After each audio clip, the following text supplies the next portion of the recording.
ও মাসি, কোন জাগ্রত মানুষকে আঘাত দিও না গো মাসি। হ্যাঁ, পারলে এক সন্ধ্যার সেবা দিও, পারলে একটা বস্ত্র দিয়ে দিও, পারলে একটা ভক্তি দিয়ে দিও, কাজে লাগবে। আর যদি মনে করেন ওই যে আমার বাড়ির ওই টুনুর বাবার মতোই তো ওটাও, তাহলে সব শেষ। মানুষ চিনতে হবে, বুঝতে হবে। এবার হেম শব্দের অর্থ সোনা। ভগবান, ভগবানকে কোনো বাজারে কেনা যায় না। ও বাবা এখন টাকা দিও না তো। হ্যাঁ, চৈতন্য মঠে অনেক টাকার প্রয়োজন, তবে এখন দিও না, পরে দিও। আরে চাল 5 বস্তা একবারে বরাদ্দ করে ফেলবেন। হ্যাঁ, আবার যখন ছাড়াই হবে তখন একবারে 10,000 টাকা। বাবা, তাই না? অনেক সময় কীর্তনের সমস্যা হয়ে যায়। হ্যাঁ, কেননা এই টাকা এ বড় লোভনীয় জিনিস, তাই না? এ পৃথিবীতে এক সন্ধ্যা প্রসাদ পেয়ে মন ভরে যায়। কোটি কোটি কোটি কোটি কোটি কোটি কোটি কোটি কোটি কোটি কোটি কোটি, আরো বলবো? হ্যাঁ, এত এত যদি টাকা দেওয়া যায় তবু মন ভরে না, ভরে না। তাহলে টাকা এ যেমন উপকার করে তেমন ক্ষতিও করে। এই টাকা কেমন ক্ষতি করে আমরা পরবর্তী পালায় আমরা আলোচনা করব। এই পালাতে আর আলোচনা করা সম্ভব নয়।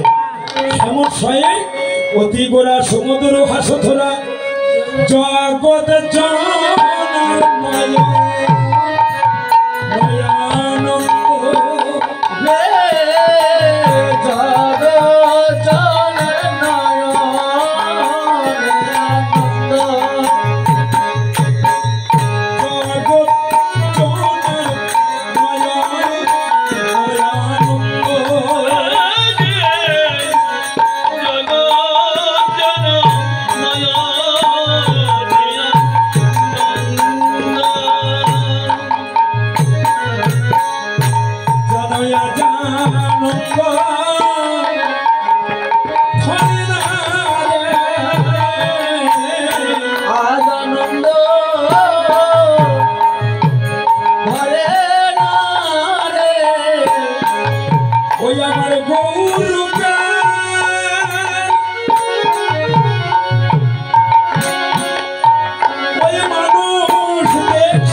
নদিয়ার চাঁদ গৌরকে দর্শন করে যেন আনন্দের আর সীমা সংখ্যা নেই।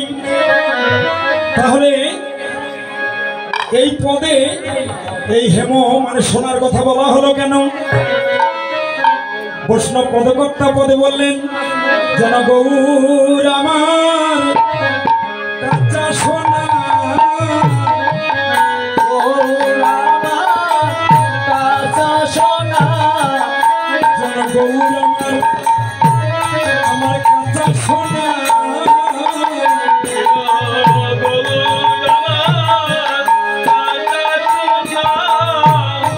কেবল সত্য আরে বাপুরে খোয়া গৌর আমার কাটা সোনা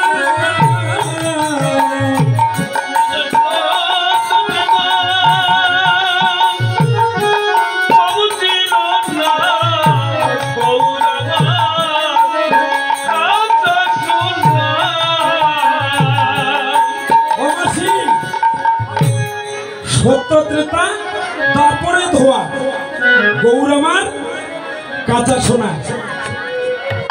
নীল বর্ণ কালো বর্ণ সবকিছু যেন পরিহার করে গৌর আমার কাঁচা সোনা, তাই না? সত্য ত্রেতা তারপরে ধোয়া গৌর আমার কাঁচা সোনা। অনেক ভক্ত আমাকে গীতা এবং প্রণামী দান করছে, জানি না তাদের মনোবাঞ্ছা ভগবান যেন তাদের মনোবাঞ্ছা পূর্ণ করে। বল হরি বলে সাধুগুরু বৈষ্ণবের চরণ ধরি নিয়ে ব্রজধামে যেন রাধা গোবিন্দের যুগল চরণ।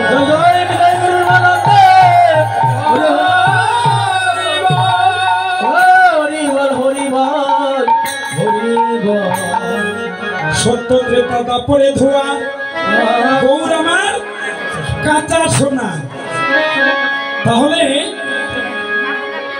এই কাঁচা সোনাটা কেমন? ওই যে বিস্কুট সোনা চেনেন না, বাজারে কিনতে গেলে বিস্কুট সোনা বিক্রি হয়, ওই রকম। ওই সোনা নিচে একটা লোহা, ওপরে একটা লোহার হাতুড়ি দিয়ে দিচ্ছে বাড়ি, এবার লম্বা হয় তাড়াতাড়ি, তাই না? ওই সোনা মেশিনে ফেলাইয়ে রূপদান করে তখন হয় গহনা, আর সেটা যখন অলংকার হিসেবে পড়ে তখন সোনার রূপ প্রকাশ পায়। তাই আপনি গৌরের ভজন করবেন, সবই তো ভালো লাগে গো দিদি। মালাটা তো আমার পরিবার মনে হয় ঘুম ধরে, মালা গলা দিলে লজ্জা লাগে, তিলক দিলে, আচ্ছা তিলক না হয় দিলাম, বাজার যাবো কেমন করে? তিলক না হয় দিলাম, বিয়ের বাড়ি যাবো কেমন করে? বাহ, তাই না? এই যে ভজন এত কাঁচা, এদের মন এত পাতলা, তাই যারা ভজন পাকা করে তাদের গতিবিধান কি হয়? তখন সব জায়গায় চলছে, তিলক পরিধান করে, মালা পরিধান করে, ধুতি পরিধান করে, তখন সব জায়গায় চলছে। তবে এটা অল্প সময়ে কিন্তু হয় না। তাই বলছেন গৌর আমার কাঁচা সোনা, সত্য ত্রেতা দাপরে ধোয়া, জগৎ জনার নয়ন আনন্দ। আজ এই মধুময় নবদ্বীপ মাঝে আর প্রীতির মুখ রতি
গৌর ভজন বিনে আমি জানি না, গৌর ভজন বিনে আমি জানি না, গৌর ভজন বিনে আমি জানি না। বলে হলো নদিয়ার মাঝে ওই গৌর ভজন বিনে আমি জানি না।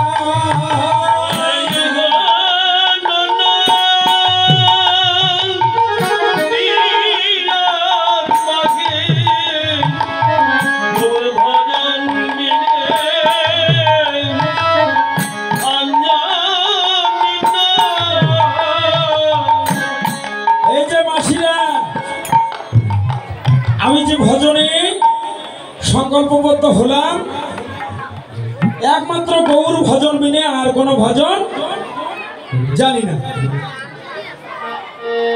কার্তিক মাসে এটা একটু সাউন্ড দিয়ে দাও। কার্তিক মাস আসতে, কার্তিক মাসে হরি বল হরি বল। কার্তিক মাসে দামোদর ব্রত শুরু হয়ে গেল। কার্তিক ব্রত ওই মাসটাকে দামোদর বলা হয়েছে, কিন্তু ব্রতটা শুরু হয় চাতুর্মাস, তাই না? আষাঢ় মাস থেকে শুরু হয়ে যায়। এবার যা হোক, ওই চাতুর্মাসের বিধান আমাদের বাংলাদেশে খুবই কম, তবে দামোদর ব্রত নিয়ম সেবা এটা একটু প্রকট। তো যা হোক, আজকে একদিনে তো অত ব্যাখ্যা সম্ভব হয় না, তাই আমরা সামান্য টাচ দিয়ে যাব। আমাদের চৈতন্য মঠের গতিবিধান অনুযায়ী দুর্গা পূজার বিজয়া দশমীর পরের দিনে যে একাদশী, ওই দিন থেকে আমরা ব্রত শুরু করি। আর চুল দাড়ি কাটবো না, সাবান সোডা ব্যবহার করব না, হলুদ মলুদ বেগুন পটল খাবো না।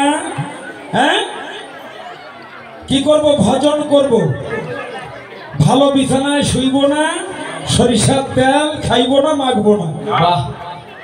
এমনি করে ব্রত শুরু হয়ে গেল। এখন কিছুদিন পরে মানে কালী পুজো তো আসবেই, কোনো ক্ষমা নেই। এবার কালী পূজা আসলো, এদিকে ভজন ব্রত শুরু হয়ে গেছে, নাম কীর্তনও চলছে। এখন ওর দেখা দেখি বলে আমরাও কিন্তু নাম গাবো। বেশ, সবাই মিলে ওখানে যাবো কেন?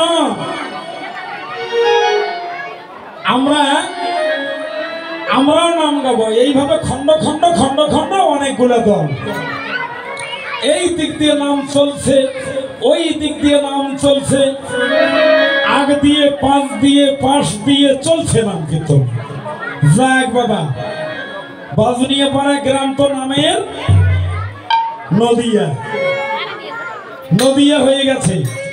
তা যা হোক, এখন ব্রত তো শুরু, কালী পূজাও আসলো, মনটা মানে না গো। পাশি নাকাই হাত পাটা বলি দিবে। হ্যাঁ, মরার ব্রত। ও গৌরাঙ্গ, তোমার ব্রতটা এই কালী পূজার মাসটা বাদ দিয়ে দিবে, পাও নাই? এখন এইদিকে নামও গাচ্ছে, আবার ওই পাঠা বলিটাও খেয়ে ফেললো। আজকে নাম নাই কেন? আজকে কালী পুজো, তা নাম বন্ধ। তাহলে পাঠাও খাবে, ধর্মও করবে, নামও গাইবে, তিলকও পরবে, মালাও পরবে, কোনোটা ছাড়বে না। এই গতিবিধান কে করেছিল? রাবণ। আচ্ছা, এখন তো বললে কিন্তু আমার কিন্তু দোষ আসবে, কিন্তু এই কানু সাধু মানে এখন বলার আর কিছু নেই। কেন তো শেষ পাই যে পতিয়ার দিকে যাবে এখন। হ্যাঁ, আচ্ছা, রাবণের বংশটা কি ছিল, কোন বর্ণের ছিল? আরে অসুর তো পরে হলো গো। হ্যাঁ, ব্রাহ্মণ বংশ। আপনাদের সাহস ভালো তো। বাহ, এই কথাটা আপনারা বলতে বললেন? ও বাবা, কে বললো যে ব্রাহ্মণ বংশ জন্ম আছে? কে বললো? কে বললেন? আমি বলেছি। হ্যাঁ, আমি বলেছি। ও, তাহলে শাস্ত্রে আছে তো, ইতিহাসে আছে তো, একটু পাওয়া যায়। আচ্ছা আচ্ছা, তাহলে যদি কোনোদিন শালীর দরবার বসে সেদিন দলিল নিয়ে আসবেন, তাছাড়া কিন্তু মুশকিল। কেননা ও এখন দিয়ে না, সূর্য পূজার সময় দিয়ে। এখন দিয়ে না, দিয়ে না। ভাইরে সাদের বাতাসা তোর লাগে মোর কীর্তন নিয়ে আসে।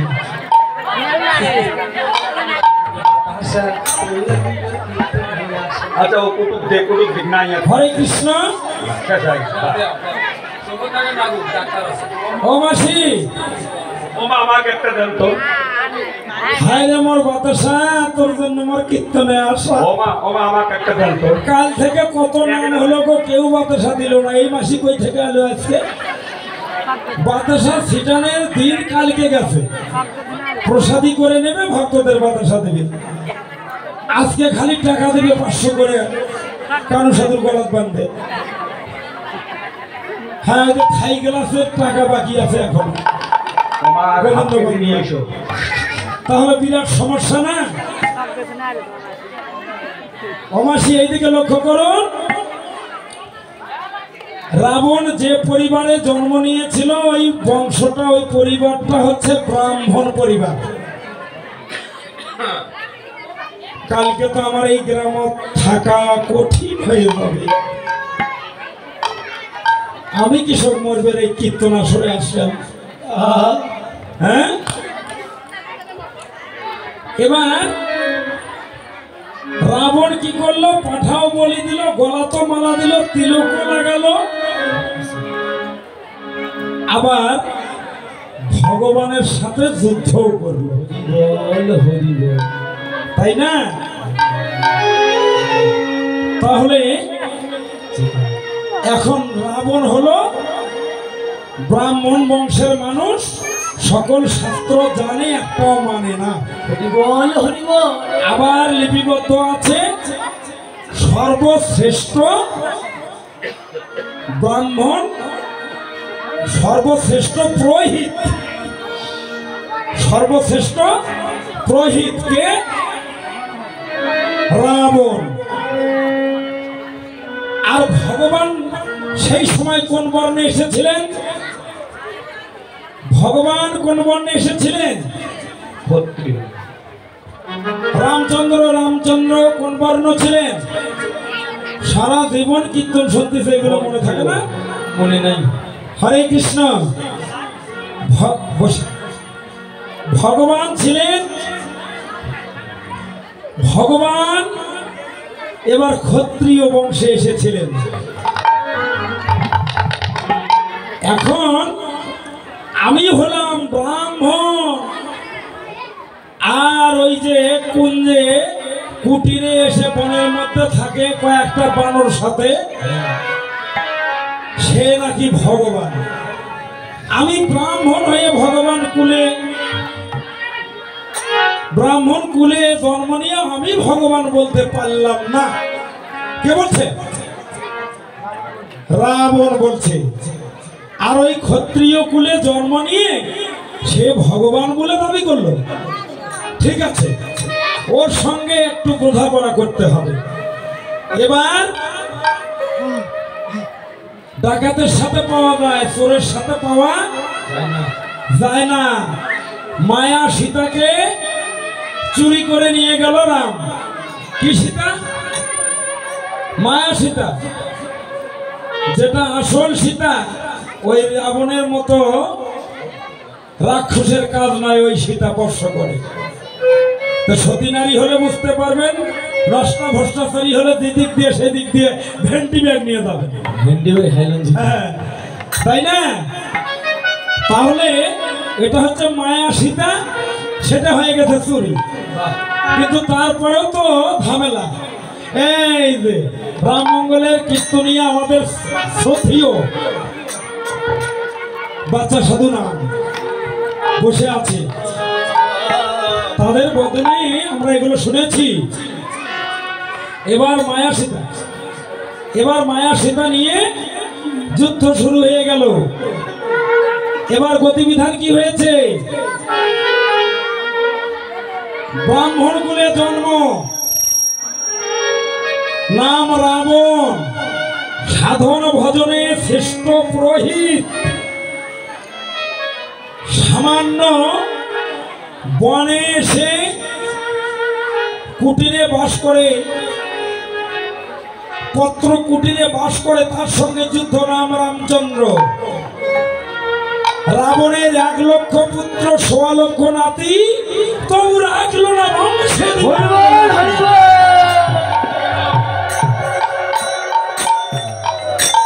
এবার ব্রাহ্মণ হয়ে কি লাভ হলো গো? সব শেষ। তাই ভগবানের সঙ্গে এমন কোন যুদ্ধ করিও না, মুসির মধ্যেও ভগবান প্রকট হইতে পারে, ছুঁইপাড়ের ঘরেও ভগবান প্রকট হইতে পারে। মিছামিছি তোমরা ভুল সিদ্ধান্ত দিও না। তাই কি করলেন? ওই ছন প্রতি অঙ্গ বন্ধু, আমি ব্রত ধরেছি আর ব্রত নষ্ট করব না, যত পাঠাই বলি হোক। ও দিদি, পাঠা এই মাসত খাবো না। কেন? ব্রত শুরু হয়ে গেছে, তাহলে কি খাওয়া যাবে? পাঠা খাওয়া যাবে না। মাকে প্রণাম জানাই, দর্শন করি, কিন্তু ব্রত নষ্ট করা যাবে না। তাই মধুময় নবদ্বীপ মাঝে আজুকিয়ে নবদ্বীপ চন্দ্র, আজুকিয়ে নবদ্বীপ চন্দ্র, আজুকিয়ে নবদ্বীপ চন্দ্র, আজুকিয়ে নবদ্বীপ চন্দ্র। উদয় হলো রে, উদয় হলো রে, উদয় হলো রে, উদয় হলো রে, নদিয়ার মাঝে দেখো উদয় হলো রে, নদিয়ার মাঝে দেখো উদয় হলো রে। ভক্তজনের ভাগ্য আকাশে উদয় হলো রে, ভক্তজনের ভাগ্য আকাশে উদয় হলো রে, ভক্তজনের ভাগ্য আকাশে উদয় হলো রে, ভক্তজনের আকাশে উদয় হলো রে, উদয় হলো রে, উদয় হলো রে। হেলে দুলে চলেছে, হেলে দুলে চলেছে, হেলে দুলে চলেছে, হেলে দুলে চলেছে, নদিয়ার মাঝে যেন হেলে দুলে চলেছে, নদিয়ার মাঝে যেন হেলে দুলে চলেছে। আজুকিয়ে নবদ্বীপ আজুকিয়ে নবদ্বীপ চন্দ্র, নবদ্বীপ চন্দ্র, আজুকিয়ে নবদ্বীপ চন্দ্র, আজুকিয়ে নবদ্বীপ চন্দ্র। আমিনি কাম কলিত সমান সোনা, আমিনি কাম কলিত সমান সোনা, আমিনি কাম কলিত সমান সোনা, আমিনি কাম কলিত সমান সোনা। গতি অছু যতদিন মন্দ, গতি অছু যতদিন মন্দ, গতি অছু যতদিন মন্দ, গতি অছু যতদিন মন্দ। ধীরে ধীরে চলেছে, ধীরে ধীরে যায় রে, ধীরে ধীরে চলেছে, ধীরে ধীরে চলেছে, নদিয়ার মাঝে দেখো ধীরে ধীরে চলেছে, নদিয়ার মাঝে যেন ধীরে ধীরে চলেছে।